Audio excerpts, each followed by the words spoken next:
Здравейте на всички! Днес ще ви покажа как да направите ефекта с падащите букви в After Effects. След като сме стабилизирали клипа и сме го прекомпознали, трябва да го преименуваме. Преименуваме го на оригинал. След като сме го преименували, го дублираме с Ctrl плюс D и го преименуваме на Clean. Тук ще премахнем надписа Lamborghini от колата. За целта ни е необходим плагина Mocha AE. Той е безплатен, ще оставя линк в описанието. Сега отваряме Mocha плагина, избираме подходящо място, където надписа е видим много добре. Избираме Pen Tool, правим маска по този начин, тя да обгражда самия надпис. Натискаме Perspective и тракваме напред. Ако всичко изглежда добре, връщаме се от мястото, където сме тракнали и тракваме назад.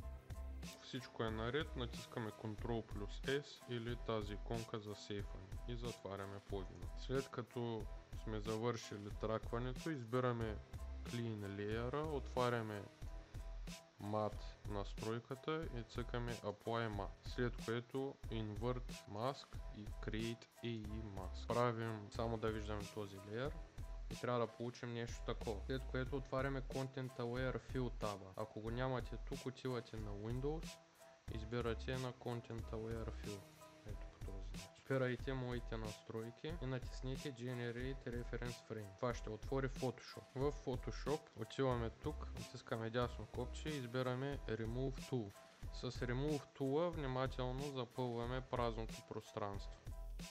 Трябва да получим нещо подобно. Ако сме доволни от резултата, натискаме Ctrl плюс S и затваряме Photoshop. След което натискаме Generate Fill Layer. Това ще отнеме известно време, в зависимост от това колко е дълъг видеоклипа или колко е бърз вашия компютър. След като сме готови, сега е време да добавим падащите букви. За целта трябва да демаркираме всички тези, да дублираме Original Layer и да го преместим най-отгоре и го преименуваме на първата буква L. Правим само този layer L видим и добавяме плагина Mocha. Отваряме Mocha. В Mocha отново избираме подходящо място, където буквата е най-видима. Избираме Pen Tool и внимателно очертаваме буквата.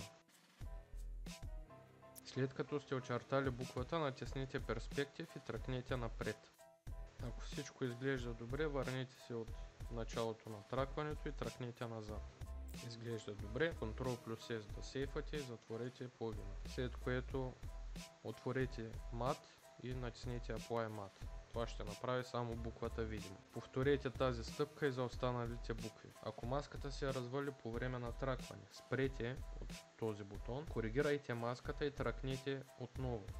Ако постоянно се разваля, на всеки фрейм я коригирайте, така ще сте сигурни, че сте маскирали правилно обекта през цялото време. Натиснете Save, Ctrl плюс S и затворете Mocha. След като сме маскирали всички букви, избираме момент от видеото, където анимацията ще приключи. Правим обектите 3D с това бутонче, маркираме ги всички, натискаме стрелката надолу и Transform. Натискаме часовничето на Anchor Point, Position, X Rotation и Y Rotation, Z Rotation, за да създадем кейфреймове точно в този момент. Натискаме U, за да виждаме само създадените от нас кейфрейми. Избираме Anchor Point Tool и преместваме Anchor Point до избраната от нас буква. Аз ще го преместя в средата. Връщаме в началото. Избираме Selection Tool. Тук вече от нас зависи как искаме да направим да изглежда нашата анимация.